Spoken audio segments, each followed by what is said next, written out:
a lot about your coaching style, what's going to work, and when you're getting ready for SWAC play. So I just really proud of our guys on what they've done from the growth process of getting better, starting with accountability and communication. That was the two things we really struggled with early on in the preseason. And it wasn't just the players, I would say staff, we struggle with how do we communicate with them? How do we get the best out of them? How do we hold them accountable and get them to grow? And I think as a collective unit, we've all gotten better over the last few months. Troy, he kind of slid into that because I was going to ask him about the culture of the team and everything and how do you maintain it, but he kind of answered that all in one. That was beautiful. Doc, how you doing, Coach? Doc Holliday, HBCU Overdrive. I was wondering during this 2-game stretch in Texas, what was your thoughts as far as going into the Texas Southern game, and then going into the Prairie View game on this past Monday? Well, we had dropped the game, and we knew why we dropped the game. Alabama State outplayed us, out-toughed us, out-coached us. They were more ready than we were, so we were a little more alert than we were, I would say, the previous week. It was, for our team, also learning how to win. You got to learn how to win, how to learn how to handle success. And I don't think we did the best job of that, on my end as well, just helping the guys. And so we knew going to Texas Southern, you're playing against the best program in the SWAC. It's nothing to talk about. 15 years, 10 championships. You walk in the gym, you look up, you ain't really got to say nothing. You're going against Johnny Jones. I look at, I'm not scared of nobody, but I look at Johnny Jones like, damn, it's Johnny Jones, and he's a fabulous guy. And outside of Dante, he's the only coach in our league that reached out to me when I went through a lot of stuff this summer. Just shows what type of man he is, what type of leader he is. And so I always get amped up for the big games. I know our guys do too. They play up. And so, being able to play in Houston, also playing in a major market, it's fun. And I'm from DC, worked in Miami. Nothing against these smaller college towns we go to, but it's nice to be in Houston. It's nice to be on an airplane, not a 7-hour bus ride. So, our guys embraced it, and we knew we had to play our best basketball, to beat them. We had to play our best game of the year. And I thought our habits just continued with Prairie View. It was a tough team, really good guard play, number 1 scorer in the SWAC, well coached. And, I think what hurt us the previous week really helped us this week in our preparation, our attention to detail going into that first and second game. And going into the game against Texas Southern, which is it was an up and down game. With the last minute and a half going into the game, towards the end of the game, what did you tell your guys as far as keeping composure and everything like that? Yeah, well, when we lost to Alabama State, we somehow miraculously got back in the game. Like Shakir made a 4-point play. They missed a free throw. We had the ball with 10 seconds left. I decided to let our guys play. We ended up not getting them a shot. It hurts when you think about it, but it's decisions that we live with. And so we were preparing for in the game situation all week.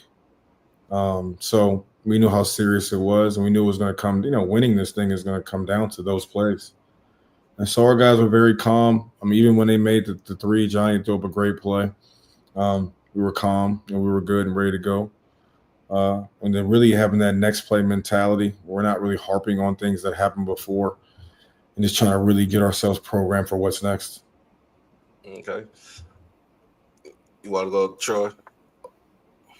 Yeah, because I'm about to ask specifically about players.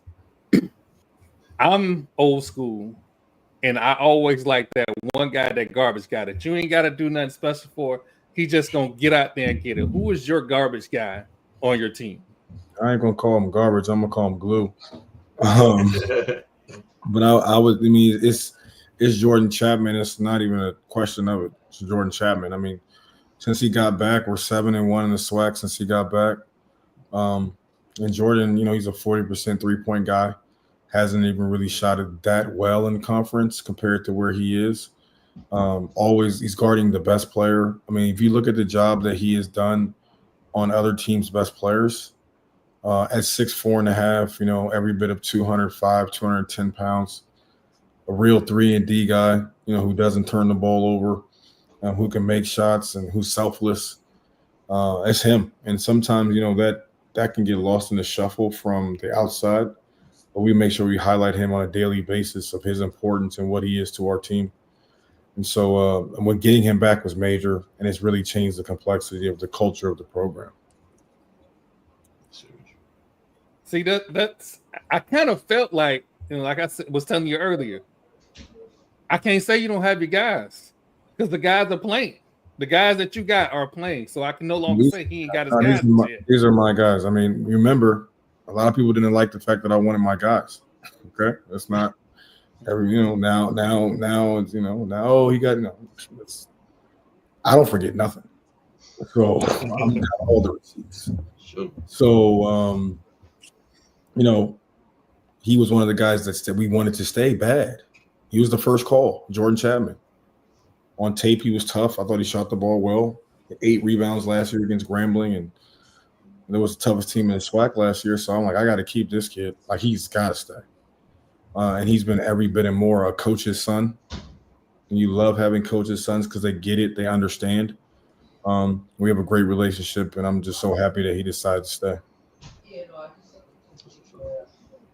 So well, go ahead, DK. Go ahead. But no, you're good. You're good. I'd say no. Okay. All right. There was a lot of or a lot of hoopla around your hire. Mm-hmm. And a lot of the fans didn't know what to expect. Absolutely didn't know what to expect. The only thing they heard was D2. That's the only thing they heard. And when they heard that, they made assumptions. But basketball is basketball. If you can coach basketball, you can coach basketball. And I think even a person like myself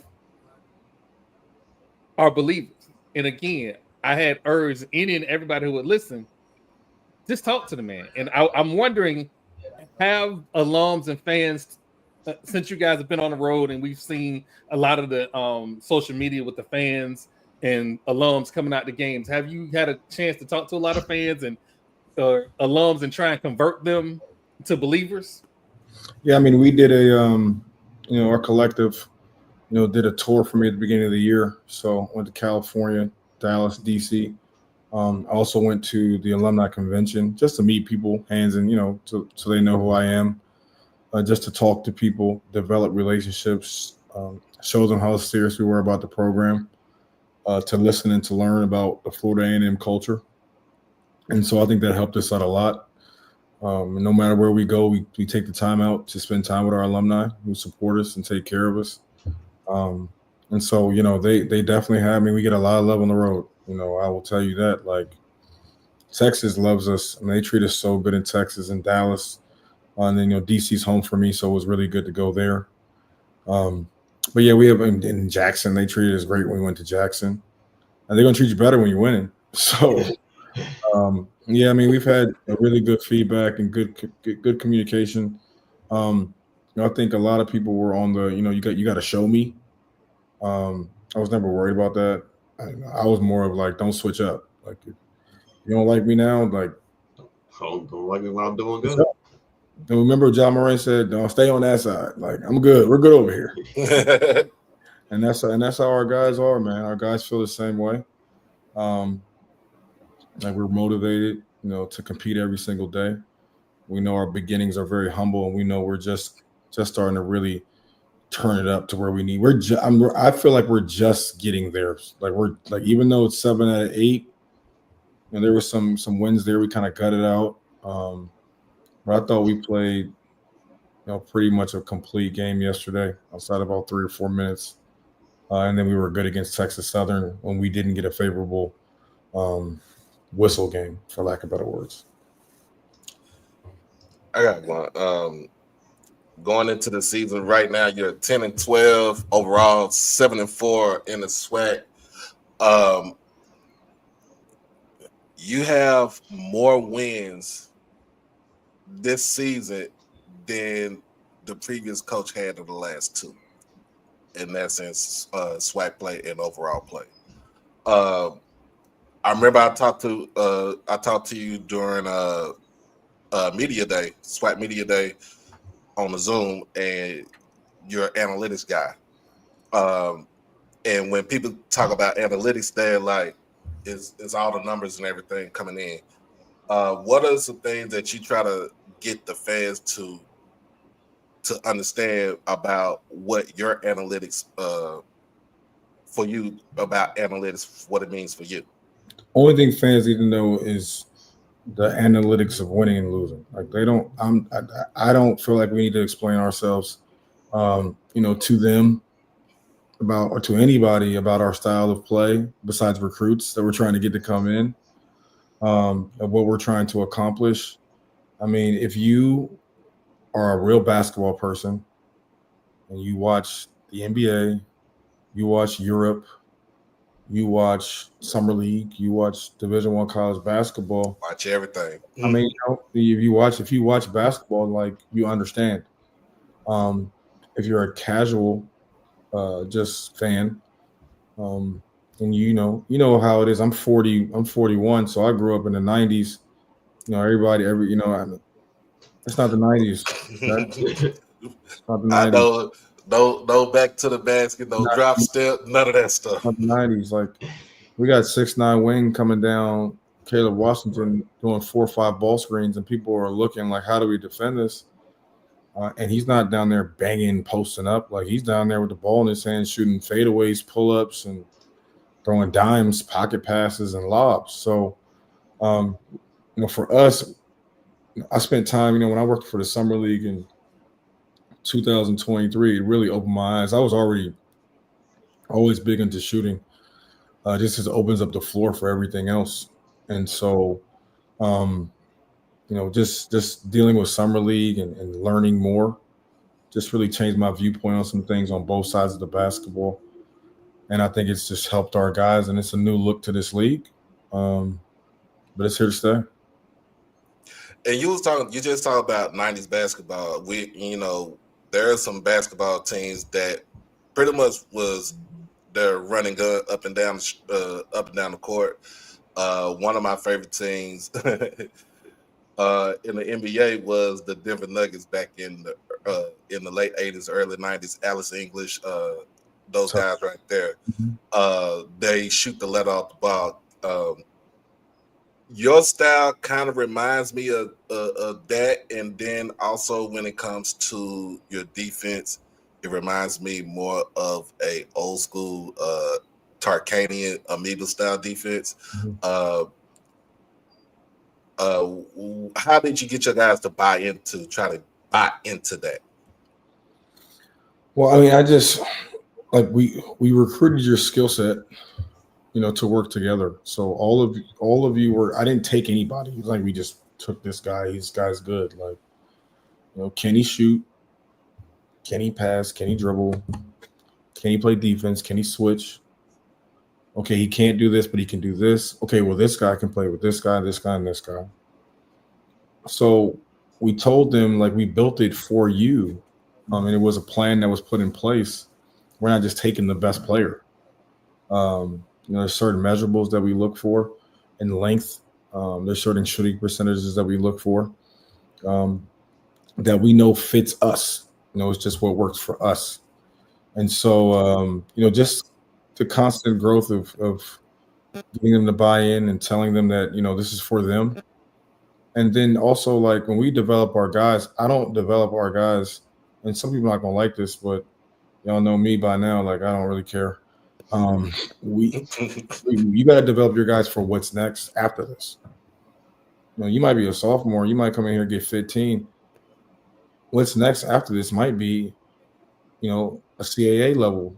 It might be a, conference. You might go to a higher level. And so as we're trying to help those guys maybe I go pro. We're trying to help those guys understand, everything that we're doing is what they're doing on the higher level. Like, I'm not doing something I've been doing for 40 years. Like, I've been a head coach for 15 years. I'm not doing anything that I did when I started my first year on the offensive side of the ball. So just having them understand that growth, and then they go watch NBA games. Oh, that's da-da-da-da. That's da-da-da-da. We run that. That's da-da-da-da. So it gets more of a buy-in because they understand I'm not just trying to do it for me or Florida A&M, but it's really also for them and their growth and development. Okay. All right. Yes. Coach, you brought up putting kids in place or developing the kids for the next level. On the Texas Southern Texas Southern game, the announcer said that there were pro scouts in the arena to look at number 10. I was unaware of that until that moment. So that tells me, and I could be wrong, correct me if I'm wrong, that tells me that number 10 from your development has shown the skills to possibly go to the next level. Am I wrong in thinking that? I'll just say this. We've had 4 pro scouts come so far, watch our guys. So, in different places already this year. And they all have been NBA level or at least the G League. And a lot of that is also for feedback. Maybe they're not on this level. Maybe they are this. Maybe they are second division in Germany, But, we have a younger staff. I'm 41, but everybody else has got 2 guys who are 38 and a guy who's 33. So, we just been able to use our connections to try to help our guys, like I said before. Because really, if you really think about it, like you go look at it now with they had that new change in rule with getting a guy back, like we could have our whole team back. Now, that's not realistic because we're living in the transfer portal era. Like, this is not realistic anymore, especially when you're not dealing with an NIL situation that is, going to be that high. So, but we definitely make sure that our guys are seen. And it's just part of the recruitment process with them. We told them we would do that. So we're, what else we do, we tell you to do what we said we were going to do in the recruiting process. DK? So, we've had a deep discussion on the things that you kind of doing at the program and everything, but I just got a little bit of a general question for you. I'm sure like in some capacity, each one of us and everybody out there is coached in some way, but what brought you to want to coach? I've always been a student of the game. I love the game, and my high school teammates joked that I was going to be the first, I was going to be the first coach recruit there was. Like, they were just making, Tony Skinny, the head coach of George Mason, we played in high school together. And so, we, very, very tight group of guys that we kind of stick together with. And then also I was good. So like, sometimes you're just born for something, You just fell into it type of thing. You do it and you like, damn. I love it. I'm good. You know what I'm saying? Like, you can love it and not be good. A lot of dudes love stuff they're not good at. And it just flowed. My dad's a doctor, so I wanted to be a doctor. Okay. But that wasn't going to work because I didn't want to go to class for physics. Right. So I didn't want to do chemistry. But just that process of it, being good at it and then loving it. And I worked for free.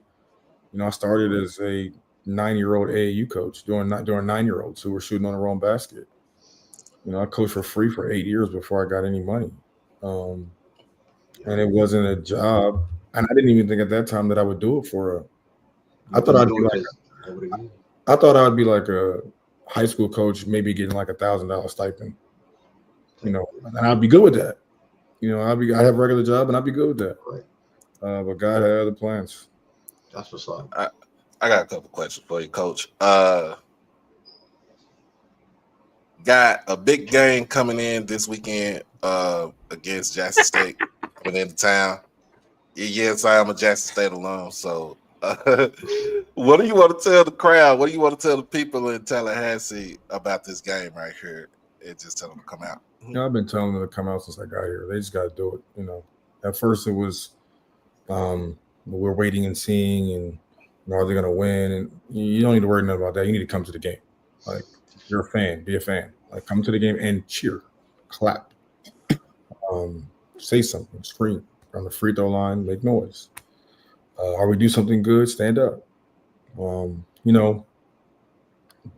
need to show up. We went to Jackson. It was I loved playing at Jackson. Tough fans. It was fun. It was fun with the fans there. They were into the game. They're very good. Mo. I told Mo when we played the first time before the game, I thought he run the best, actions of plays of anybody in the league. I thought he has a comprehensive, playbook where he goes to a lot of different actions, and they're very hard to guard. And he's very talented, and he does a really. I could feel Mo's NBA. Like his NBA pedigree when we played, you can like some coaches, you can feel them. Mm-hmm. If you're a coach and you coaching against some dudes that are really good, you can feel their impact on the game. And Mo's really good. He's really good, and he's really smart. He's really good, and so going against him gets me going because I'm like, shit, I'm good too. So it gets you going. So I'm excited about the game. Tons of respect for Mo, tons of respect for Jackson State and the university. Their AD has done a fabulous job. One of the premier programs in the SWAC. And my last question is, okay, we talk about different parts of the United States when it comes to basketball. You from the DMV. I am from Texas, where we play a whole different style of basketball out here, California, Florida, Midwest. Tell folks why you think the DMV, especially you from PG County, if I'm not mistaken, right? Yeah. PG County. Tell folks why you think the DMV basketball is the best basketball in the United States. I'm going to answer this in two ways. First thing is I love Texas. I love Texas. I love Texas players. I love the Texas junior college scene. I love the Texas AAU scene. They have a lot of players in Texas. When I was at St. Thomas, two of our better players, one was from Houston and one was from Dallas. There are some play. It's a big state, but they've evolved more than anybody has in the last 10 years in terms of getting better players. Texas is a sports. It's a basketball state too, and ain't just a football state anymore. And their players play with IQ. Texas is fabulous. I will tell you this about the DMV though. You just deal with a level of basketball acumen that you might not receive at other places. Like the amount of coaches there that are just brilliant. Steve Turner. Mike Jones is now the head coach of Old Dominion, but he was an assistant. He was the head coach of DeMatha for forever. Okay.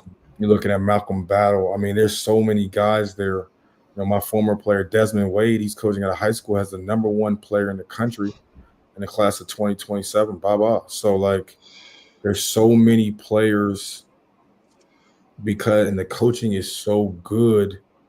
You can't smoke at home. So I think some other states you might be able to, we can go to this part of the state. You can't duck the smoke at home.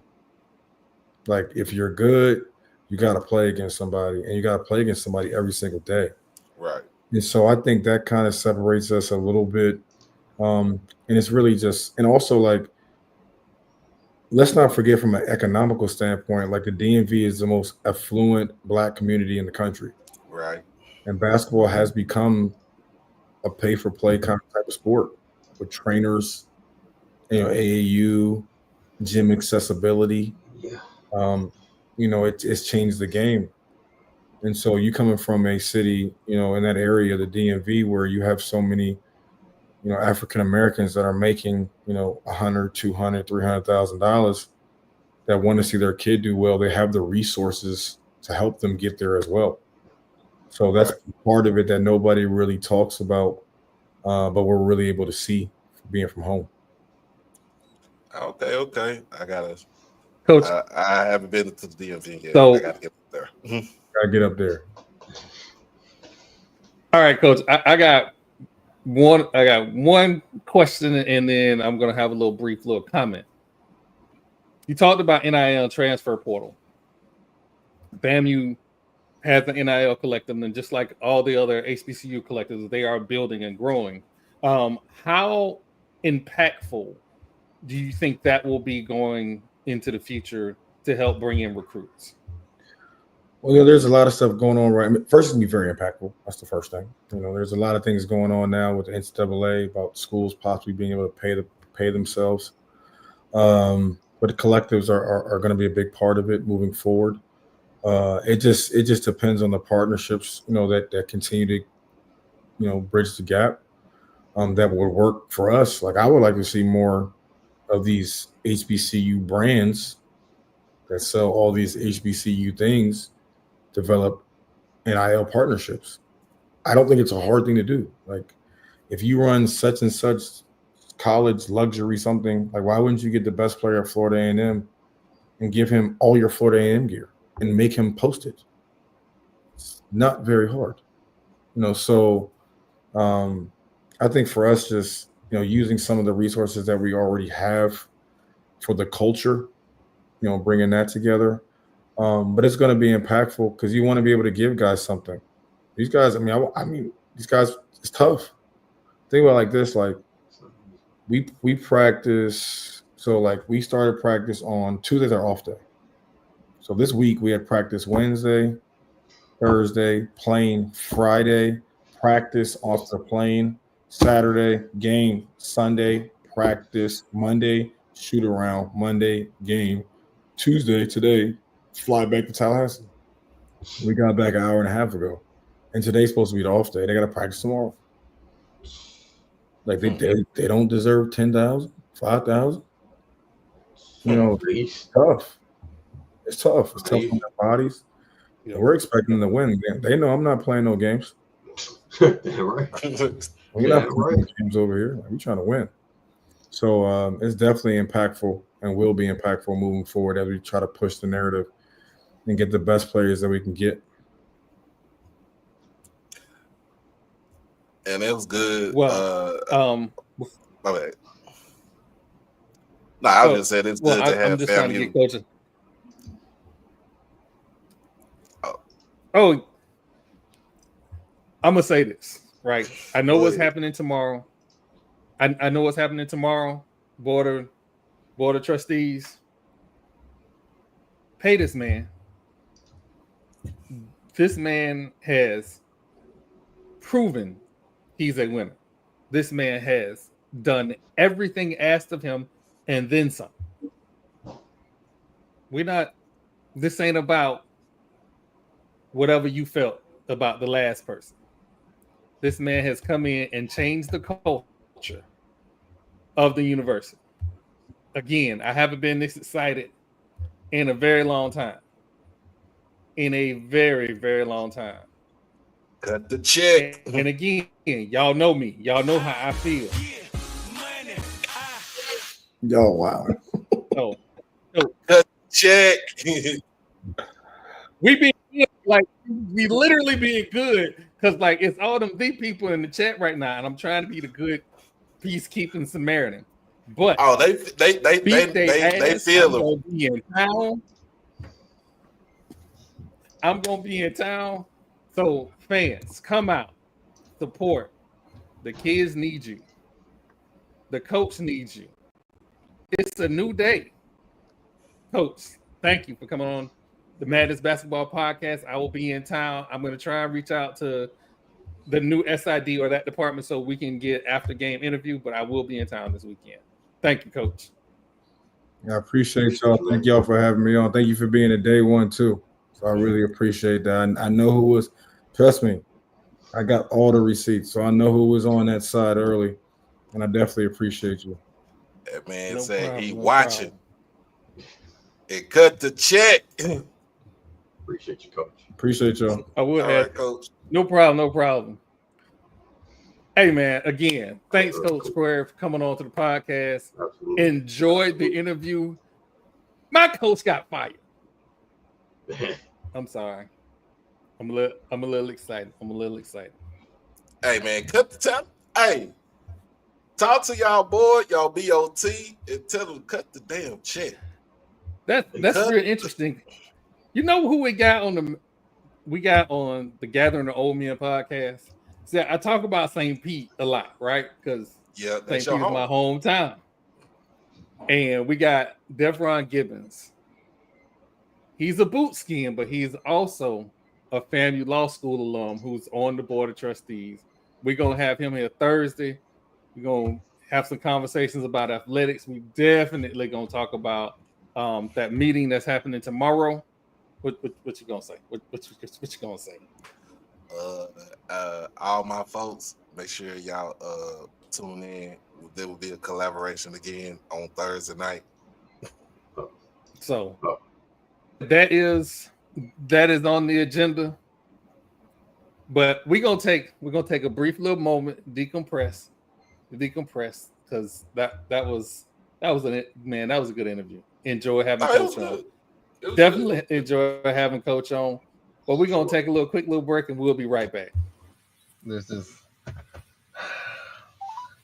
This phone call is a risk. This is what you call. And he doing it, and you doing it live. Hey, quick question.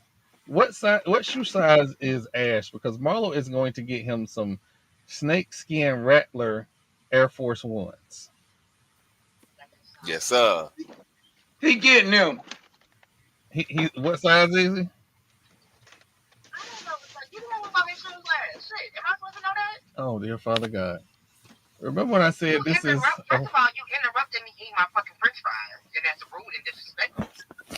Let's get that out of the way. Number two, What happened? I want to say a 5'6". What happened? I think it was 5 was the last time I bought that shoe. DP dying said something good just happened. What happened? Well, you listening? I am listening to you, Melissa, and so is podcast. Sweet baby Jesus, what just happened? This has got to be podcast gold. You don't interrupt the woman when she's eating French fries. Lesson learned today. Disrespectful. Nah, that clip is hilarious. Hey, yo, that's the funniest commercial right there. No, how you gonna get cloud? How you gonna get cloud like that? Man, I thought I had came up with some podcast geniusy. And I just made up a word. I'm like, oh, this is gonna go off well. It went left just as soon as the phone call connected. Immediately. What the fuck you interrupted me not eating my fries? And you know Timona just loving that too. Listen.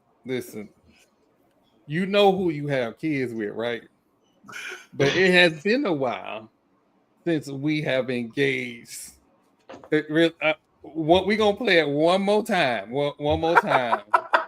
One more time. Oh my God. This phone call is a risk. This is what you call. And he doing it, and you doing it live. Hey, quick question. What shoe size is Ash? Because Marlo is going to get him some snakeskin Rattler Air Force Ones. Yes, sir. He getting them. He what size is he? I don't know. You don't know about his shoes last. Shit, am I supposed to know that? Oh, dear Father God. Remember when I said this is... First of all, you interrupted me eating my fucking french fries. And that's rude and disrespectful. Let's get that out of the way. Number two, What happened? I want to say a 5'6". What happened? I think it was 5 was the last time I bought that shoe. DP dying said something good just happened. What happened? You listening? I am listening to you, Melissa, and so is podcast. Sweet baby Jesus, what just happened? This has got to be podcast gold. You don't interrupt the woman when she's eating French fries. Lesson learned today. Again, for everybody that don't know, that was Ash's mom. She also told me today she want her 22 cents from that clip. So she want her residuals. So I guess I gotta get her 22 cents. But I couldn't remember. Marlo was gonna buy Ash some shoes, and I couldn't remember what the size was. So I called his mama. What? Apparently, Come on, while you she been a was eating parent French long fries. enough like me, man. Come on, you supposed to know all your kids' sizes. In that moment, I couldn't remember. So I picked up the phone and I called, and immediately went left. All right, Let me so call my we ex-wife for some shit like that. She'd probably look at me, look at the phone like, The "We hell? used to work in shoe store. Size of feet up." listen, man. Listen, I had a moment. I thought it was gonna go well. It did not. It absolutely did not. But we've heard we've heard from the Dallas Mavericks owner. Let's get into it. You know what? This is a good time for the disrespect segment. The disrespect segment. Uh-oh. It's not time to get disrespectful. The Dallas Mavericks owner said, "Look, if you want to be the best, and I'm paraphrasing, you need to be in shape. You need to work like we want the culture to be." And he got tired of talking to Luka. He absolutely got tired of talking to Luka. But if I call him a tubby, I'm the bad guy. No, you ain't. But my thing is, he can be tubby all he want. And he's still gonna drop 30 and he's still gonna drop 30 and 10 on your ass. Like, it's okay But for you to call Zion tubby because he not playing or he doing whatever he doing. But if he getting you to the finals, then let him be tubby. But wait, we it was the increase. But here's the thing though. Can we differentiate between Luka situation and Zion situation? Because Zion came in at damn near 300 pounds in the league, and he was high flying like that. But the thing about Zion is the fact that he went to the wrong city. Yeah. That's the problem. That is the problem with Zion. He went to the wrong city. Now, of course, you came to Texas. Houston, Dallas, San Antonio. Your ass gonna eat barbecue Mexican food all day, every day. Yeah, but at the same time, New Orleans ain't that either. you don't have that kind of structure down there. With the Mavericks, you had the structure. Houston, you got structure because Tillman Fertitta ain't playing. He not playing. Nope. You're not playing no games down there. And then, of course, if you go to San Antonio, you got Greg Popovich, dude, who probably will pop a bitch if you let him. Or he could have went to a situation like if he would have went to Miami, he would have been in trouble. He can't stay away from porn stars. No, but he would have been in trouble with that. But he would have been in trouble with that weight. Yeah, I feel like listen. I feel like Pat Riley would have been on him, but the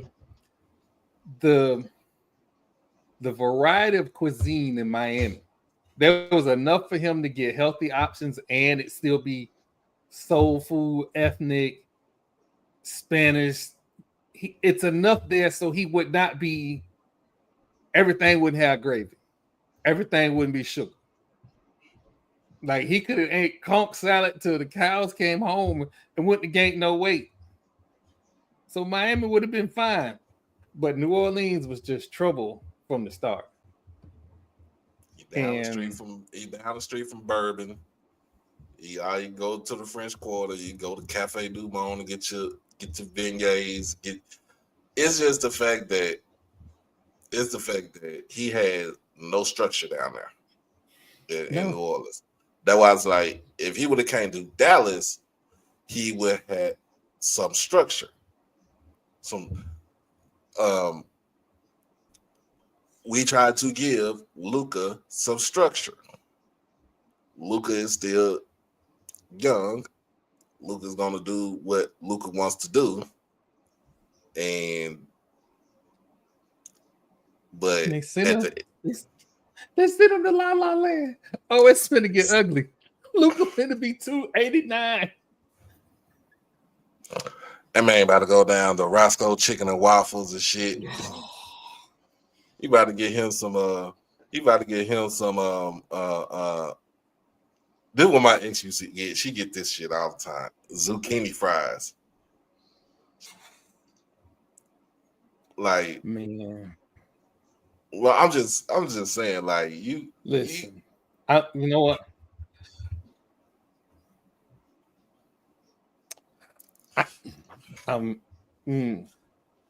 Is it time for Zion to move away from New Orleans? Yeah. What would be the most valuable destination for him to go to?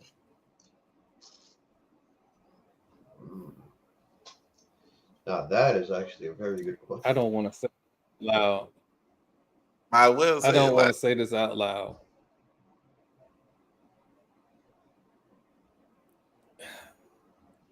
The best value would be New York. Okay. We talk about the Knicks or the Nets. You're a homer. You're a Knicks fan. Listen, I don't want him on the Knicks. I didn't want to say that when I said it. I don't want him on the Knicks. He is, until he shows me the ability to grow up and get in shape, I don't want him on the Knicks. But if I'm being honest, it's the Knicks. It's I don't know how he fit. I don't know how he fits. I just know value-wise. That sounds silly. I don't want him. I am being a journalist and telling you journalistically how I feel. I don't normally like doing that. Oh wow, we're gonna get to some basketball, some HBCU basketball here in a hot second because we need to. Are we gonna talk about something? How many points? Hey DK, how many did Luka drop last night? He only had about like 13, 14 or something. Yeah. Okay, he only played 22 minutes. He didn't play the entire because he's coming off of what? A back what? It was a calf injury, but they were blowing him out by like 30. So of course they're not going to keep playing. Why? The game over. They're out there having fun since the game started. It was crazy. It was so last night my Mavericks played Sacramento. I think this is the first game since De'Aaron Fox left to go to San Antonio, right? Nah, it's been a couple games. It's been a couple games. All right. Now we lost the game by one. We lost by one. That was heartbreaking. But it was heartbreaking. But first of all, to have Dante Exum to be the primary ball carrier, not ball carrier, but the ball handler, when you want to go a big guy at the point, you could put him at the point, Kyrie at the 2, and let him come off screens and everything, and let him cook. So that way he don't have to worry about being the, you know what I'm saying, the facilitator for the team, because now that's what he is since Luka's gone. 2, who the hell is Max Christie? And where have they been stashing him at, bro? He was with LA. He's I'm a just hooper. I'm just saying. The dude, since he came to the Mavericks, done dropped 20 every game. Every game since he been with the Mavericks. Off the bench. Off the bench. Off the bench. I'm gonna say off the bench. Off the bench. I think he started the other day, but I'm just saying, who is this dude right here? I think here's the thing. Even with this trade, okay, AD out probably maybe 10 games. Let's just put it just like that. A Dutch strain. He's out. Let's say he's out 10 games, right? All right. So he gonna be an all-star. He not gonna participate. Kyrie got his spot. All right. Which Kyrie should have been picked in the first place. That's another argument. I want to go right there. I want to be disrespectful right there too. But But the team that we got is still a good team, because people be thinking like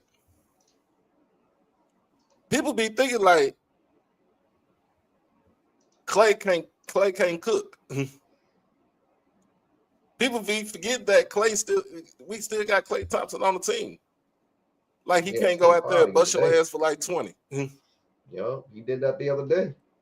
The first day when Anthony Davis was there, actually. At the same time, I mean, until he come back, it's February, right? It's still February. Yeah. So he come back, he'll be back by March. Let's just put it like that. Towards the end of March. I mean, not towards the end of March, but it's towards right before the end of February, beginning of March. I'm expecting back soon. He better play shit. The man better earn his goddamn money. Anyway. I think they say it's gonna be about a month. No, so Zach, hold on. I'm gonna address Zach's comment real quick. Zach. Oh, here go Blue. AD is the one player that throws away my whole comment about you got to be in shape, because AD come in shape every season, every year, and every year it's 30 games on the bench for every manner of injury, and I don't know what it is. I can't. Maybe he's just too big for his body size. I don't know. But you gotta remember he had a growth spurt. Yep, he had a growth spurt when he was in high school. He was playing at 200 and maybe 210 when he was at Kentucky, and he was playing out of his position.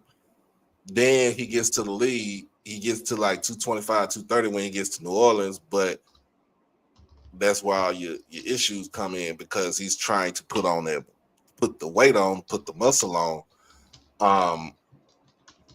It is catching up to him. Like his body did not catch up to him when he was in high school, and it was crazy because it's like, it's the same thing with Embiid, because that's why you got, if you think about it, he has so many lower extremity, injuries, like your lower back, lower, you know what I'm saying, lower hip, your hips, your calf muscles and stuff like that, because he grew too. It's like he grew too fast. It's like if you was a parent, you a parent, be like, damn boy, you need to stop growing up on me. You know what I'm saying? Stop growing up so fast, and then you just can't really help it right there. But I mean, I could deal with AD coming in and scoring 25, give me 25, give me 12. Right, that's exactly what he did. 25. In fact, he had 31 in the game before he went out. He had 31, 12, and had like 7 assists or 6, 7 assists. He was wilding. He was balling. He was balling. And injuries are always going to play a part in the game, regardless of what you want to do if you try to stay healthy and stuff like that. But just to have, get him at the 4, you put Gafford at the 5, and they can be mad all they want to. They still go into the game and watch the game. and the owner, and let's put it just like this. The owner already said that he is not moving the team to Vegas. He said that the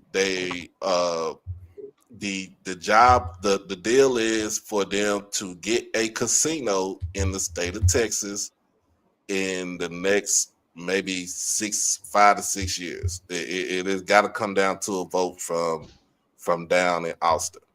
So that's the reason why in fact, him and his wife, they sold their shares in Vegas for certain spots where they was on, what they had owned, to come up with the money to buy the team for Mark Cuban.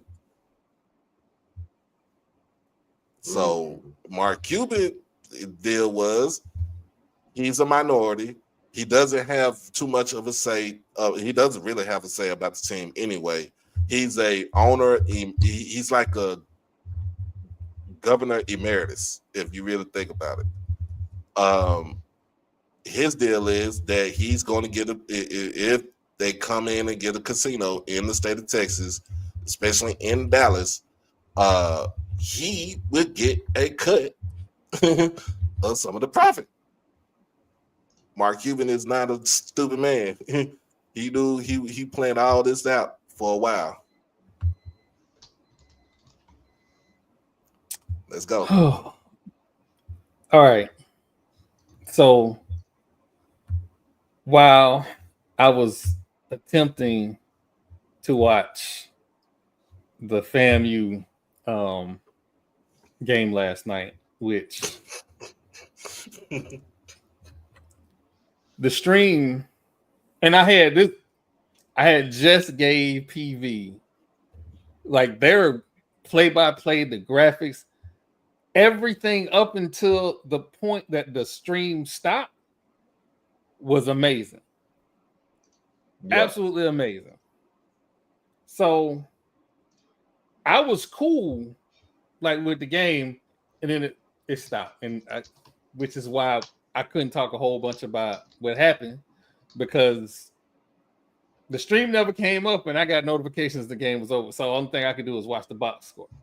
But while that was going on, it was a game,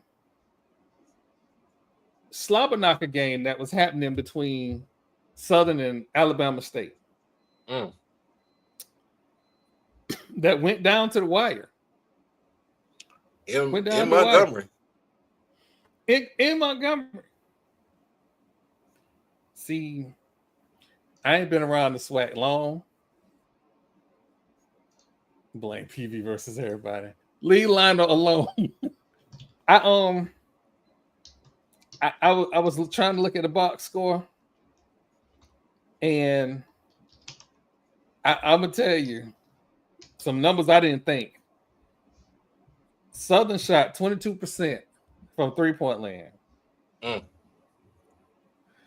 They only had 8 turnovers. Yeah, they don't turn the ball over a lot. They had 50 rebounds. 50 to 37. Half of it was off offensive glass. And that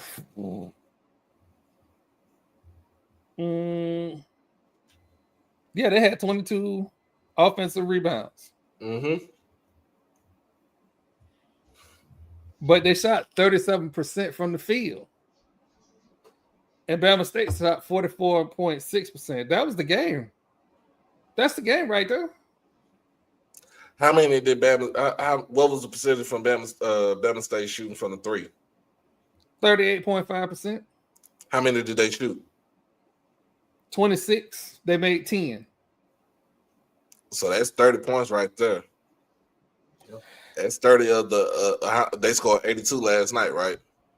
Yep, 82.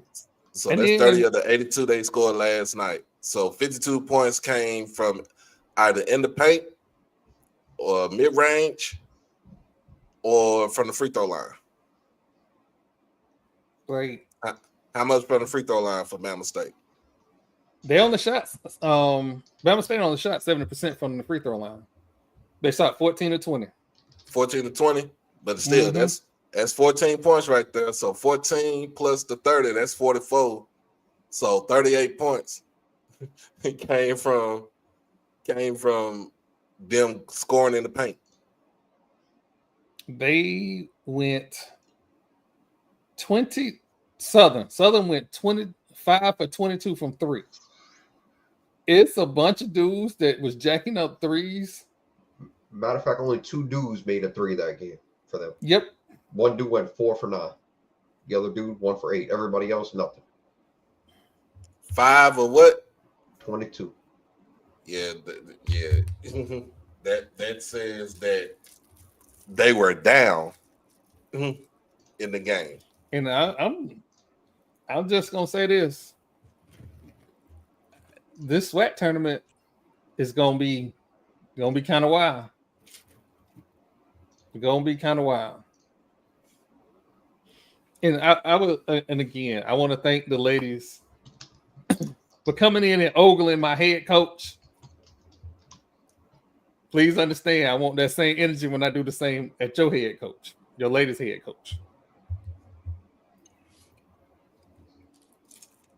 And we'll turn after Coach Margaret. I'm just saying, but I don't like the SWAC standings right now. Hey, ESPN, on God, the fact that your app is broken is ridiculous. It makes no sense. Like, I'm trying to check scores. Why I got to do all of this just to check a score? I got to highlight the conference that I want to see and then click on another conference. The software engineer in me is getting real upset with y'all.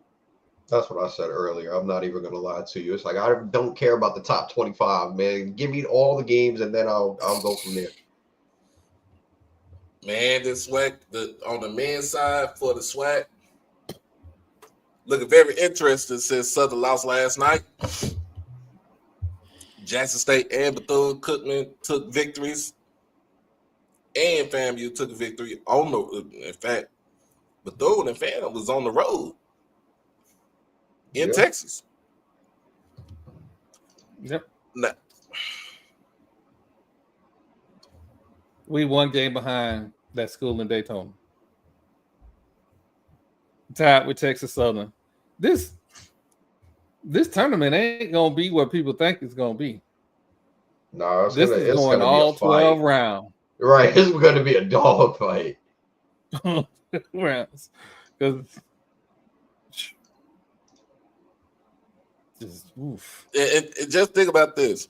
Jackson State, man, we started the season out 0-13. We had one of the hardest non-conference schedules in the country. Had the hardest non-conference schedule in the conference, and Mo Williams got the team at 8-3 in the conference right now, and we are halfway through. That's, and you know what, it's a shame, but I understand it. You got to do it for economics. But again, I'm seeing HBCUs compete against that Florida FAMU game. If you didn't pay attention to that game, you would have never seen what's happening coming. It was that game I was like, oh, it's coming. Never mind the fact that I spoke to the man, and I'm telling you, just sitting and having a conversation with him over a meal, it'll make you want to go ahead and get you something to eat. Sit down, like, I can stretch out right now, go to the LA Fitness and get them 10 right now. I ain't gonna walk for a week. Yeah, let me get my oxygen ready and put some WD-40 on my knees right now. I'll probably give you just off the strength. I'll probably give you about 7 or 8. And a good coach will do that. A good coach motivates you without ever knowing you being motivated. And that's what I like about Coach Craig. But again, this SWAC men's is for real. It's absolutely for real. Did you watch the last part of the Bethune Texas Southern game? I did. They did the same. Texas Southern did the same thing that they did on Saturday, and it cost them a game. Yeah. First and foremost, I'm gonna need them to work on a 3-man broadcast team because that's horrible. Yeah, I'm hating. I'm being disrespectful. So I just asked a question on Twitter, like, because the disrespect that your home announcers, like, if you watch that women's game, the disrespect that the home announcers was just issuing out like it was okay. I was like, this can't be okay. It's like that's that bullshit. Because there is critique, and it's that line, like that disrespect line. Like you read, like if your daughter is listening to the broadcast while you watching your kid, it might be something. But the young lady who they were talking about basically came over after the game and was like, "We know y'all be talking about us, so we going to show you." And so it was all fun and games after. But during that women's game, I was like, it was cringe. It was cringe. Yeah, Pop. It's cringe. I was like, I had to take the headphones off because they were doing too much damn screaming in the microphone. Like, chill out. But no, man, it just when looking at that game, it's like, what are y'all doing in the last minute and a half? Like, cause you call it. They was calling a timeout damn near almost every maybe 6-7 seconds. Then it seemed like they didn't have no type of set plays, no set plays, out of bounds set plays, right? For just to get the guys going. And then they have no clock awareness. Where and you gotta look at the clock and you gotta look at the scoreboard. You gotta look at the scoreboard. If you're a point guard, first and foremost, you a point guard, your head ain't supposed to be down ever. No, ever. You know what? Now that you brought that up, a few of them turnovers against FAMU was the point guard with his head down. The point guard should not have his head down. The point guard is supposed to be looking everywhere. You're supposed to have your head on a swivel. You're supposed to be looking at the clock. You're supposed to be looking at time of possession. Not time of possession, but you're supposed to be looking at the possession arrow. You're supposed to look at the score. You're supposed to be looking at everything that's in front of you. And then you look at it, you set your plays up, and then you go into your set. Texas Southern didn't do that last night. In fact, they didn't do that on Saturday night when they played FAMU. And you lost the last two games. I mean, they call it the Johnny Jones Invitational for nothing. They don't call it Johnny Jones Invitational for nothing when it comes down to the SWAC tournament. But at the same time, you got to make sure you clean that up because that happens again especially against a team like a Southern, or let's say Jackson State. You play Jackson State again, and the way that we've been playing, the last couple of games we've been playing high energy, up tempo, upbeat. We gonna catch you slipping. Well. So I hate to transition to the MEAC men, but somebody got to explain to me with the incredible slide that Howard had. How are they still number 2 in the conference? That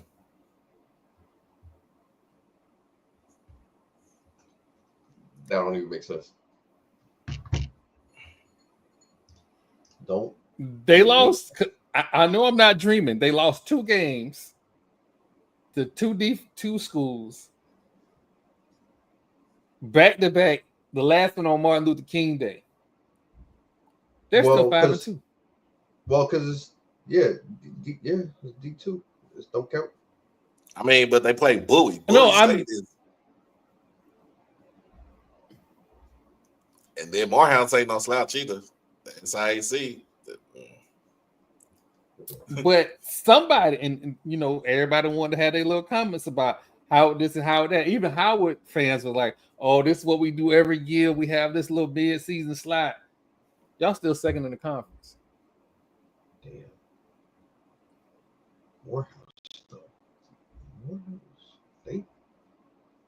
Yeah. Oh no, don't get it twisted. Morehouse is not the top team in their conference. But they're good though. They play and beat somebody, some Division One team over the last couple of years. So they definitely like, all right, it's a D2 school and whatever, but they ain't no slouch. And to be honest, like Howard isn't like a get up and down and they gonna just keep scoring the rock on you. Their games are usually close and defensive. So I feel like Moorhead kind of just sped them up and forced them like, hey, you're gonna have to score with us too. And they did. But I mean, this don't look like a Howard box score to me. Don't. But here's the thing though, then you get thrashed by Norfolk State after you lose the 2 games to the Division II schools. It's not ideal. That's not a good look. And I'm saying all of this because they still probably have the freshman of the year in the conference on their team. Yeah. They lost what? They lost 2 conference games in that 1, 2, 3, 4, 5 game slide, right? They lost 2 conference games. They lost South Carolina State, and they lost Norfolk State. Mm-hmm. The other losses is Bowie, Morehouse, and Hampton. Then they come back, they slap around North Carolina Central, and they slap around Maryland Eastern Shore. Mm-hmm. And they got Delaware State next is on Saturday. And they got Maryland Eastern Shore again on the 17th. These people could walk into the conference tournament. Their last game is against Norfolk State, but they could walk into the conference tournament on a run like they did last year and make the tournament. Yeah. And I'm Norfolk fans, if you're watching, I'm not disrespecting your team. I'm just looking at how the schedule is set up and how they performed last year. Norfolk State 6-1 in the conference, 16-8. They are getting votes in the mid-major poll. So I'm not counting them out by any means, but the defending champ always got a shot if they in striking distance. And then on the women's side.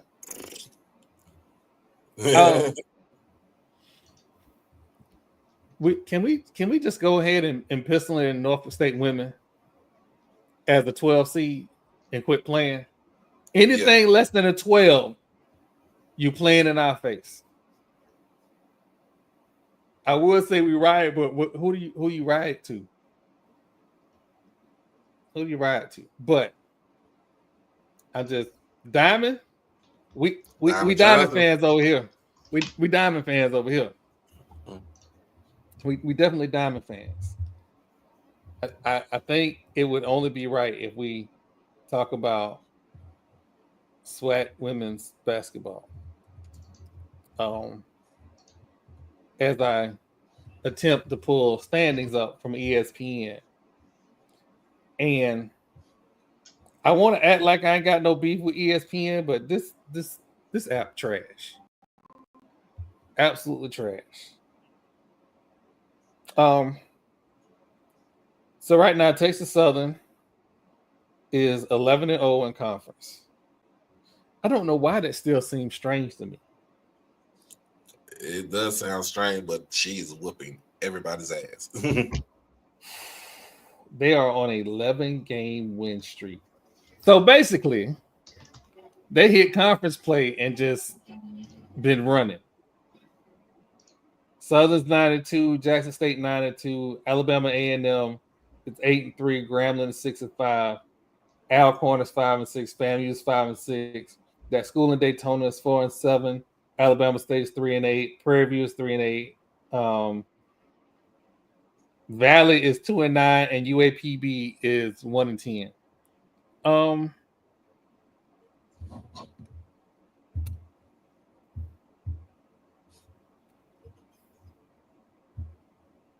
I'm gonna ask a question, Doc, because you've been around the SWAC longer than me. What is it gonna take for Valley to get some winning programs?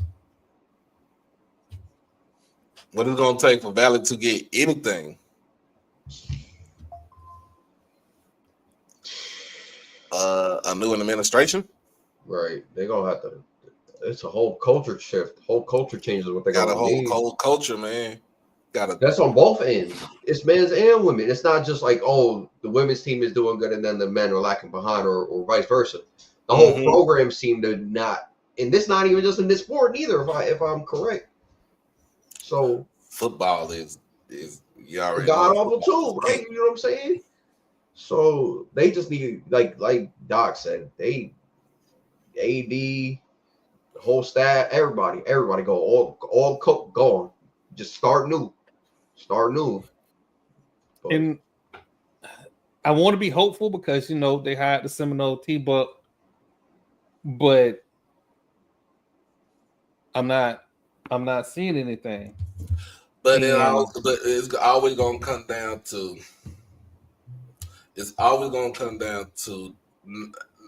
the president. Your president, your chancellor, or your provost is not heavily invested or even slightly invested in sports, then you're gonna have a very big problem. Yeah, you're gonna have a very big problem. Like Ohio State, I forgot who was the president at the time. It was at the time he didn't care about sports. He was a Rhodes Scholar and all this other stuff like that. He didn't really care about sports. He like, shit, if we didn't have sports, I would be fine with that. But he knows that sports is the avenue that brings people in and gives you money, other than research dollars, research grants, and stuff like that. Let's keep it a buck.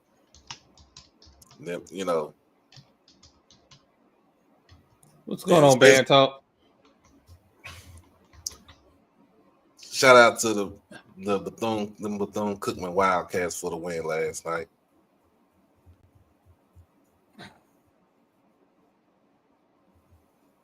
I forgot who that was. I forgot who that was. But you got to have a president. You got to have leadership that cares about the programs and stuff like that. At least with football. Know what? And you know what? This will be wrong of me not to do this, but in honor of that school in Daytona, this moment is for you. Yeah.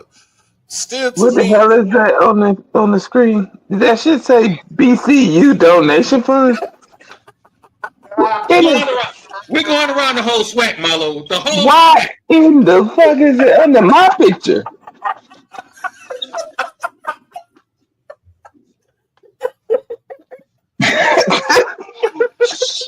What in the hell just happened?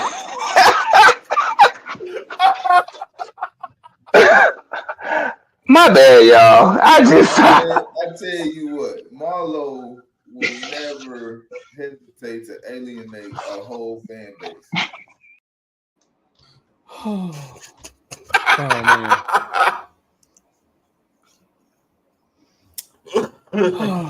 Marlo gonna do a whole thing on Thursday.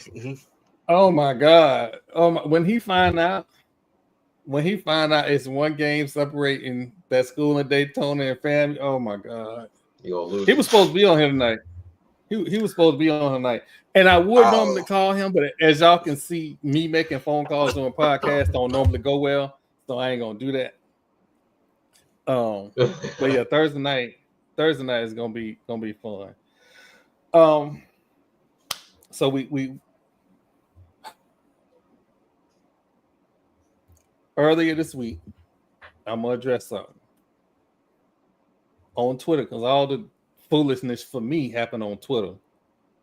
On Twitter, I made some comments about a young man transferring from North Carolina A&T, and people took my comments and ran with it. So I want to be clear. Are we talking about Mr. Glasper? Yeah. Until Dave pointed out there was an FI article, nothing that I researched said there was any comment anywhere. So when I said I'm pissed off at the administration, and I'm still pissed off at the administration, because if that young man had nothing to do with sports betting at all, the timing of the suspension with the article coming out about investigations into sports betting and all of that crap, there should have been a statement. You didn't have to say what he did. You ain't have to say none of that. There should have been a statement saying, hey, this ain't got nothing to do with that. I shouldn't be getting into fights about what you perceive I'm saying about a player when I'm the dude that defend players before programs, period. So if you got your panties in a bunch about what I said, I'm sorry, you misinterpreted what I was saying. Again, if somebody from that school outside of Dave that I don't know, from somebody from A&T, alum fans or whatever, that's not Dave, until Dave says something, I don't take it as fact. And Dave and Eb, them the only two. I'm not taking it as fact. Period. Them the only two people I listen to. Everybody else, I don't know y'all. There are people, if it don't, when it comes to FAMU, if it don't come from certain people at FAMU, I don't know y'all. I can't take that. I don't know y'all. I only go with the people where that Jamal I know. was at. He got off work late, so he said he wouldn't be in. But yeah, me and Jamal, we talked back and forth when this whole interview thing was about to happen, because it was a whole process of how we got here. Remember, FAMU SID went to Kent State. Salute to him. But in the process of trying to get this interview done, y'all know how I do. I pick up the phone, I'm gonna call. You say, hey, do process A, B, and C. I did process A, B, and C, and all I got was return email saying that this person is no longer there, that contact this person. So this interview tonight happened because I went outside of protocols because I ran out of protocol. That's how I work. If I don't know somebody, I go with who I know. Mm-hmm. So that whole, dust up about that, it's not a big thing, but if I'm loud about something, I'm also going to be loud about the apology. And it's not necessarily an apology. I just want to get it clear. I'm pro athletes first, then institutions. That's how I'm going to always be. I need to. So, and for the Jackson State people in here, doing media day, I told y'all coach that I was going to have him on the podcast, but I needed to get my coach on first. And that had been a process. If you follow me on Twitter, if you follow me on the podcast, you know why it's been a process of me getting stuff done with FAMU people. They don't know me. I'm a PWI guy and I'm Florida State. So for some people, they don't necessarily want to deal with me. I understand that. So I'm going to have Coach Mo on here. Tomorrow I will send my email out to Travis Jerome. Why do I keep around his name? First names. Because he knew that. I was like, because I went to go greet him by his last name and he corrected me. I was like, so I walked away confused. So, but I'm gonna get y'all hit y'all SID up so I can get Coach Mo on the phone and knock on wood before we get to the SWAC tournament. I'm gonna make sure I try and get every coach in the SWAC between the two podcasts on the podcast so I can get their takes on everything. But I needed to get our coach first so I can have a process. But EA, no, I did not go to FAM. I actually went to Florida State. A little bit background on me. The guy that's normally on this podcast, Marlo, well, he's on the other podcast. Marlo, he went to FAMU. He drove me.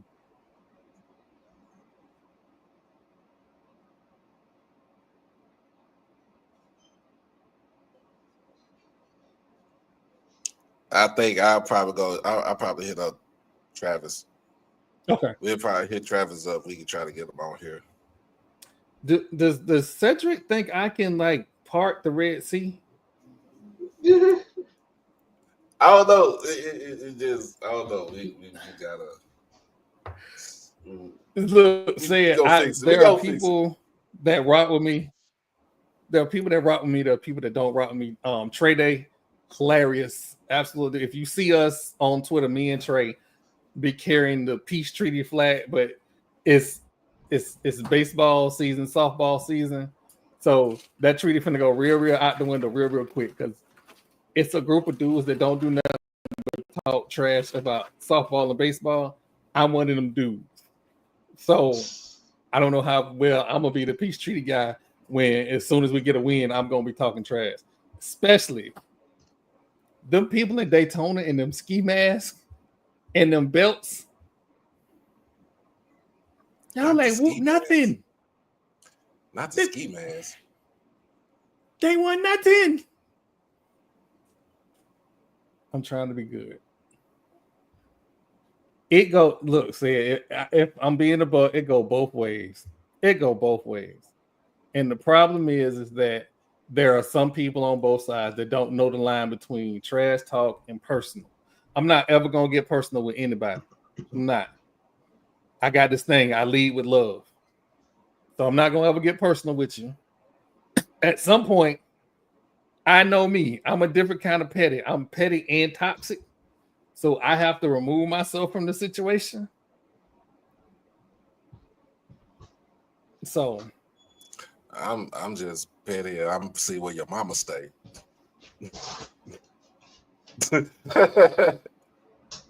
I'm old school. You know I'm sorry. I'm old school. Hey, I'm petty. I see where you're. I don't even really want to be petty, but I see where your mama stay. You know what? I am very kind and loving and gentle with HBCUs, even with my trash talk. But that school in Daytona, I'm sorry, but that school in Gainesville, them boot skins. And that school in that neighborhood in Coral Gables, because it's not a city, it's a neighborhood. It's not a real city. It's just a neighborhood. Them Coral Gables people, man, I can't stand them Ibis people. I can't stand them Ibis people. You know what? Ibis quarterback gonna be top 5. Right. And he about to be on your team. And then you sitting here acting a fool. Who what? Like who? Hold on. I'm sorry. Who? What? Yeah, Cam Ward to be your quarterback. You need to start. Oh, he wants Shador as a quarterback. Can I get Dylan Gabriel, please? Can I get Dylan Gabriel? You better go ahead and take Shador. Why? What? I have an issue with quarterbacks that hold on to the ball too long. Well, shoot. I do too. Cedric, if you see the podcast, especially early season, if any HBCU get like a win against a PWI or a school that they shouldn't normally beat, I donate to that school. I at this point, I don't even know how much it is now. We got this thing called Johnny Black. Johnny Black has donated, I don't know how much money to HBCUs at this point. There I get, and this was why about the whole North Carolina A&T thing. When you donate to these schools, they send you invites to different things. And North Carolina A&T sent me an invite to homecoming, and I was like, "Not to G-Ho." Do you know I didn't know what G-Ho was until this year? Because last year I had donated, and so they sent me the email, and I had never heard about G-Ho. I know about NSU homecoming, Norfolk State homecoming. I know about Jackson, Grant. I know about those homecomings and FAMU, of course. But I didn't know about GHO because I was like, what is GHOE? What is that? And somebody explained it to me. I was like, oh, okay. Okay, that's neat. It ain't. Let me be clear. It ain't. But I like the name of it. I like the name of it. Just know for all the PWI people out there, if you did not go to school at a PWI, really, you should have went to HBCU, myself included. But if you did not go to a school and your PWI didn't have an HBCU in the same city, I'm sorry. You missed out. And if you didn't do it in the 90s, you really missed out. Oh my God. You really missed out. I was in the 90s. Hey, DK, he's in the 90s. Hey. We messed it up for everybody. Like, we really messed it up for everybody. Mm-hmm. Nah, man. Hey, there's, like I said, there's a difference between being petty and being just going back and forth between two schools and like a football program or whatever. There's when you get too serious where, like I said, I'm gonna call your mama to tell her to go ahead and put that black dress on.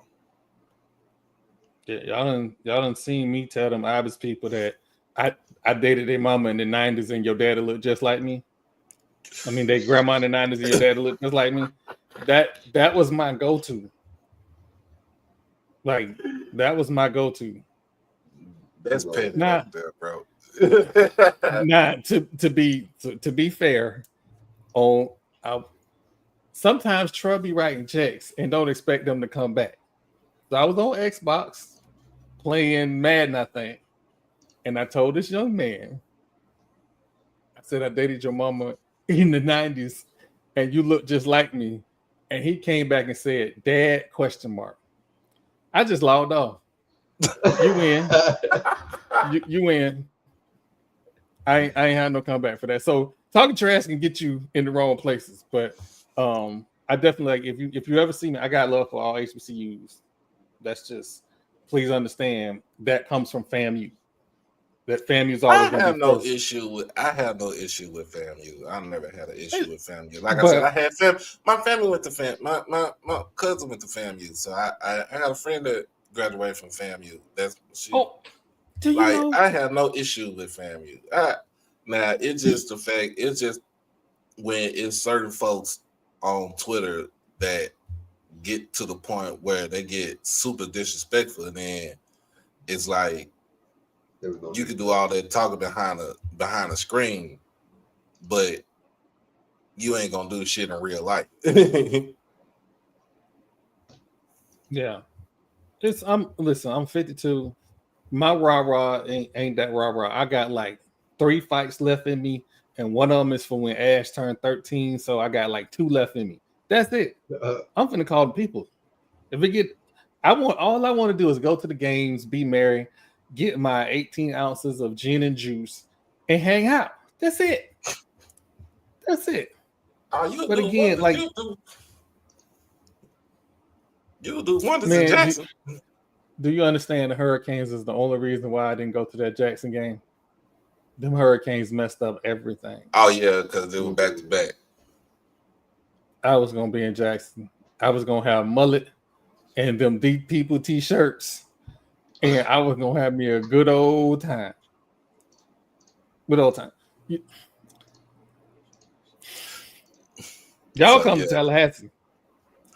Y'all come to Tallahassee. Listen, for all unmarried people that are of a certain age, there's a place called Top Flight. This is where you want to be. Like, there's gonna be stuff at the moon, but the moon expensive for no reason. Top Flight is where you want to be. Yes, you did, Leonard. You did. Said Top Flight. That's an old folks club right there. That's the old. See, it ain't. Hold on. I was listen. Everybody go to that club. Everybody go to that club. It ain't, again, We messed it up in the 90s. It ain't gonna be the same. So when people like, oh, flight, and I go to flight, it's gonna be like, oh man, it ain't the same. But again, I done took a trip down memory lane a little too long. Probably gonna get busted upside the head, but that's beside the point. I know we're a basketball podcast, but something happened on Sunday. Yeah, get into that. What is that? Drake. What, bro? What? Drake. Drake happened Sunday. Okay, you gonna have to explain it. Oh, it is over. It is over. No, so you enjoyed the halftime show? Oh yeah, I like symbolism. I like allegory. I love the symbolism. I love the storytelling. I love digging your op career up and then burying it again for the world to see. To have an entire stadium of white people screaming, "They not like us." Drake, it's over. Quit. No, to have a whole stadium say to scream out, and A you minor? probably a minor was ignorant, and then to have your ops exes on the show. Doc, all them think pieces about, oh well, Serena was only doing this because, and then Serena put out a little post about where they reached out to me because of my little dance at the Olympics. I am a 52-year-old black man that has been in several relationships. Who are you talking to? We know exactly what that was. We know exactly what that was. Come on, man. Nobody. And all of this started because you wanted some beats from a producer in Atlanta after his mama died. You could have been good people. Everybody think, oh, this. Everybody didn't turn on Drake until that moment. To that moment. I don't even feel bad. Y'all know how I feel about Canadian rappers. It's only one. It's only one. Now, if he would have played, if he would have did Money Trees, I'd have been even better. If he would have played Money Trees, I would have been even better. Yes, but like I said, the symbolism, we playing the game. We playing their game. To have Uncle Sam, to have Samuel L. Jackson out there as Uncle Sam. And yes, it did. I didn't see the reference, but it was a reference to Stephen from Django. But he wasn't being in that character right there. It was just saying that America depicts Uncle Sam to be this old white man telling you what will you do for your country. and where to others we be like, fuck you, Uncle Sam. We don't care about you. We don't care about you. We're not trying to go into the army for you. Hold on. Is Blue still here? Is Blue still here? Blue gone. The symbolism was that Joe Montana is still to go. That was the symbolism. That was the symbolism. How? That was the symbolism. Because again, if you went to HBCU Nightly on their podcast, they said it. Y'all not gonna keep trying to make it seem like I'm the lone man out on the vine, screaming this like a crazy man trying to joust the windmill. That ain't it. It's a lot of us who know, but we'll put that to the side. We'll put that to the side to Thursday. I mean, but that I don't consider Pat Mahomes the GOAT because that's his second Super Bowl he just lost. Tom Brady. Did he die? I'm confused. But he talking about, but DK, he talking about the fact that Joe Montana has went undefeated in 4 Super Bowls, and they don't give him the amount of respect. Yeah, win more than Tom. Listen, but he went undefeated. He undefeated. Great, but you went to less. Listen. You ain't getting more. I'm not gonna do that tonight. There's going to be a time and place to do that, but I ain't gonna do that tonight. I'm gonna get into Thursday. Can we stop the bullshit? Can we stop the bullshit about Jalen Hurts, please? Can we start? Oh yeah, he balled. He balled. Stop ranking him. Stop ranking him below Joe Burrow. Stop ranking him below Josh. Stop. I can't go. No, I can't. Oh my! He on the same level, if not below them, because this is a team stat. He won a game. That's a team stat. They all get a part of that credit. It's a team win. So, but the quarterback always. But the quarterback always going to get the quarterback is always going to get the last. He's going to get the majority of it because you win. You know what? The quarterback. I agree. He played a very good game. I'm not taking that away from him, but to rank him over dudes that they are the team. If I took is his team. If I took, come on, man. If I took Tom Brady first Super Bowl win, and I take Jalen Hurts first Super Bowl win, they look different. One was making plays. Period. Did he just change his? Did he just change his thing? Hold on. Like a, I don't know what, and he squat like 500 pounds. Of course, he not Tom Brady. Of course he could. The man threw a dot. A pass he should have thrown. He was open. He burnt him. He cooked him. Any receiver would tell me, throw that ball to me. I got you. Yeah, he did cook. This is what I'm talking about. You're supposed to throw that thing. It was a good ball. He did what he was supposed to do. But you throw that. I can't get this. I'm just gonna say, and let's just say, Lamar Jackson got robbed again. Got robbed this year of the MVP. There you go. Let's just say that he got. Let's say that Lamar Jackson got robbed of another MVP. It was a pity award. I feel like voter fatigue. There you go. You go, Troy. All right. Listen, here's how the whole MVP thing with Lamar Jackson is. At some point, they got tired of Jordan winning MVPs too. They just got tired. I ain't gonna shit on nobody's career achievement, but if you look at Jordan's career and then who won the MVP when he didn't win it, they got tired.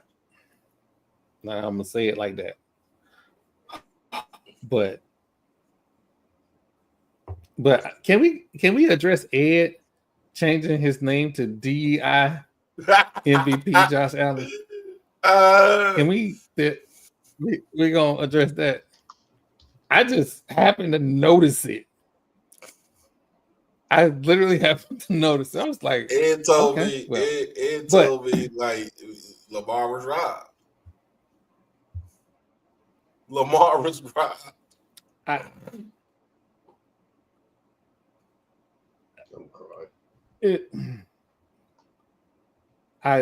Listen.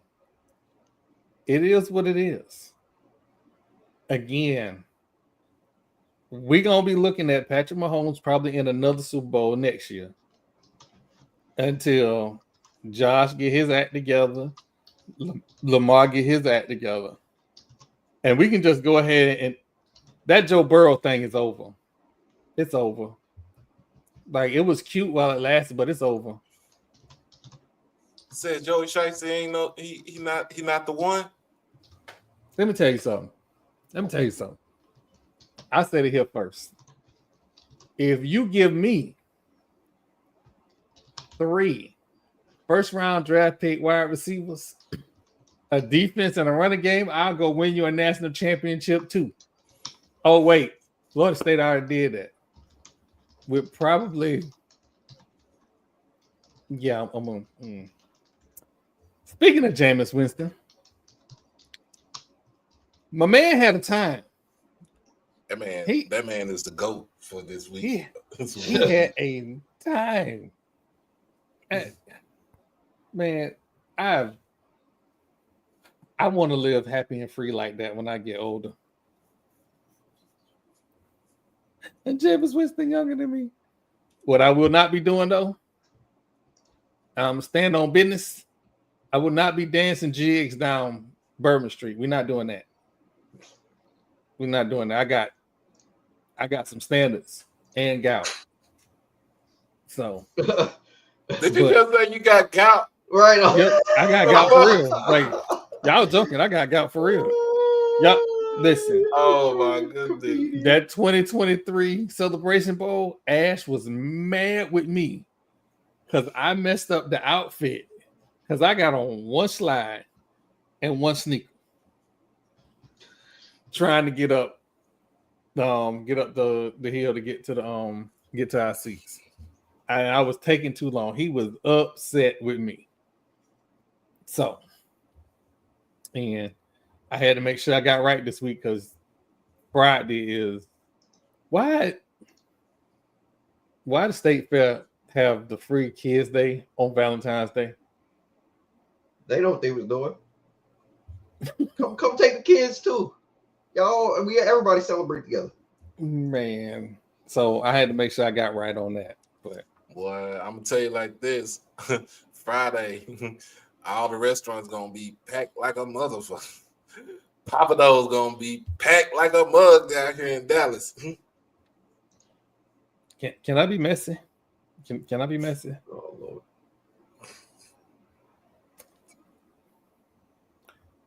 Friday is gonna be amazing.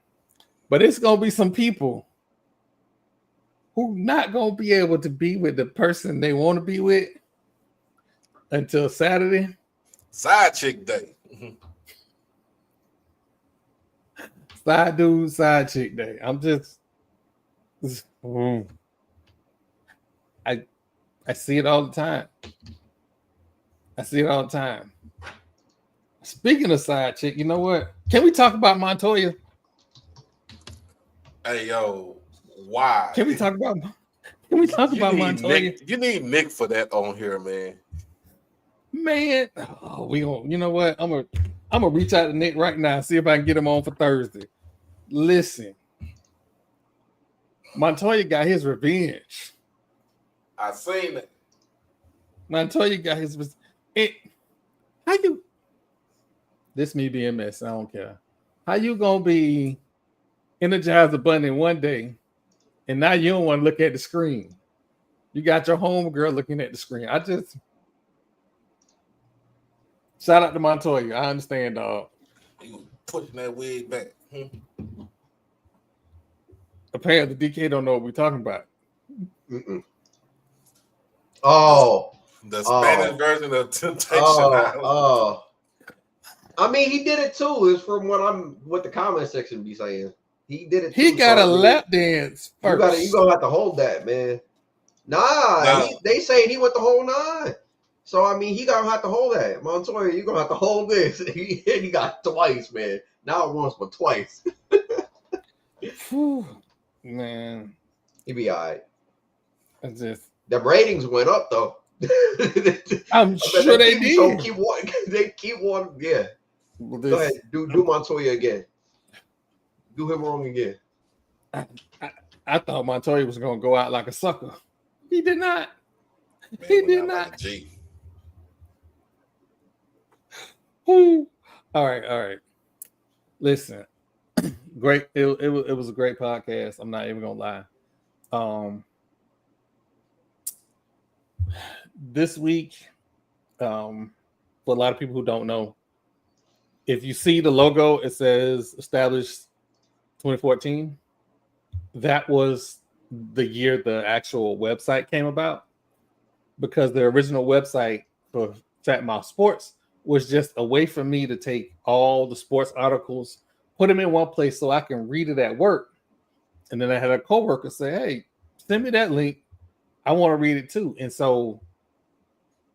And I was scraping. I'm going to go ahead and say I was scraping ESPN's content And they did send me a letter telling me to cease and desist. I ain't care.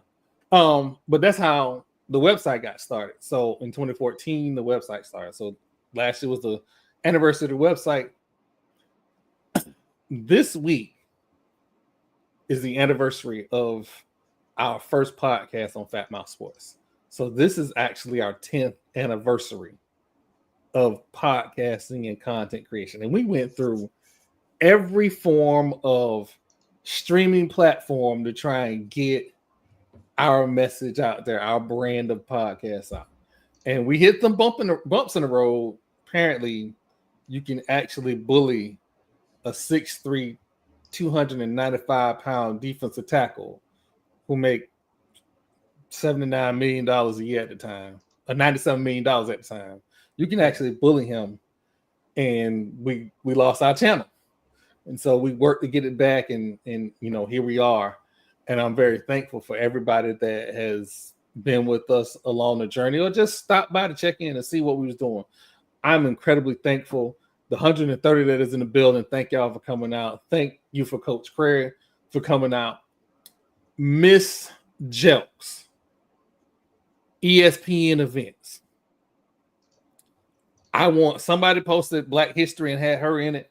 Let me tell you about this lady here. She be on one. Miss Jelks is the reason why y'all see us at events. She was the one that gave us a shot. She was the one that allowed us to participate in SWAC MEAC Challenge, that allowed us to participate in the Celebration Bowl. She started all this, hey, I need to go to this event. I was never on that. We was talking about sports, telling jokes, having fun. That's what we was on. But we needed to reach people where they were. So Miss Jokes, and she be on your behind. But I got nothing but love for that lady. Told me what I needed to do to have these other platforms allow me in. Will forever respect and love her. Shout out to Miss Jokes, ESPN events. But again, I want to thank everybody for coming out this week. DK, what you got for us this week, man?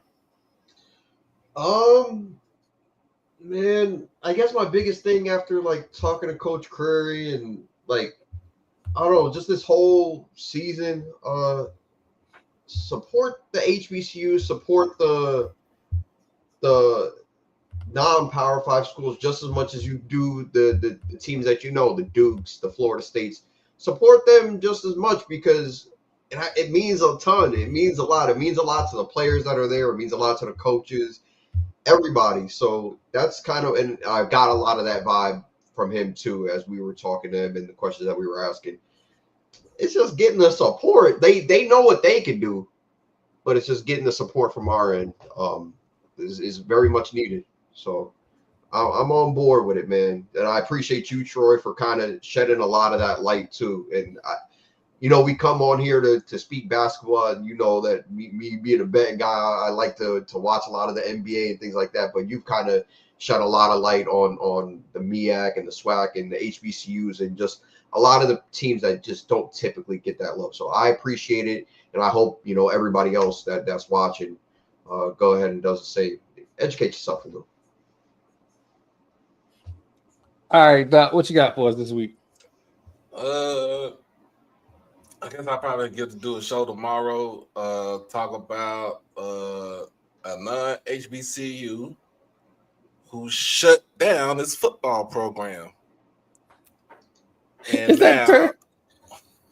now the HBCU is looking for a homecoming opponent. Oh God. And after that, of course, we're gonna talk about SWAC, basketball and everything, and we're gonna try to get into more of Black History Month still, and the significance and everything, and also the last thing, this weekend is, like I said, my daughter Peyton her birthday is on the 17th. We are having a party for her on the 15th here in Dallas. She is turning 10, so yeah, I proud parent as always. Me and my oldest daughter, we're gonna ride down and show her love and make sure she have a great birthday party this weekend. So we trying to get a lot of stuff, some stuff bought. I already bought a couple of things for her, trying to get some more stuff for her because that's my princess, that's my baby girl. And yes, I did name her after Peyton Manning, not from the NFL, but University of Tennessee great. And it's unisex, so can't go wrong with it. But other than that, man, and then Valentine's Day coming up on Friday, so everybody gonna be booed up. I ain't got no boo, so I'm just gonna be sitting at. I take that back. I probably will be booed up. I don't know. You never know. I don't know. Yeah. I don't know. I probably just gonna be like, okay, let's go somewhere, and trying to join the crowd. But other than that, man, nah. Make sure if you're gonna do something on Valentine's Day, make sure that you don't make no mistake. Yep. Don't make no mistake coming in December and January. Because that's gonna be 18 years of pay me my money for the spouse. Hey, if you ain't that's with my parents, and they Valentine's Day 28 years Well, ago. All I got is like, ooh, I let that cup pass for me because I sure was gonna say Montoya's lady is probably available, but that wouldn't be good Christian of me. So I'm gonna let that cup pass. I mean, I can't help. but I don't want that because she would get knocked between the washer and dryer the night before. Oh, all right. So listen, for everybody at the Madness Basketball Podcast, remember, lead with love first and always. Thank y'all for coming out. We are out.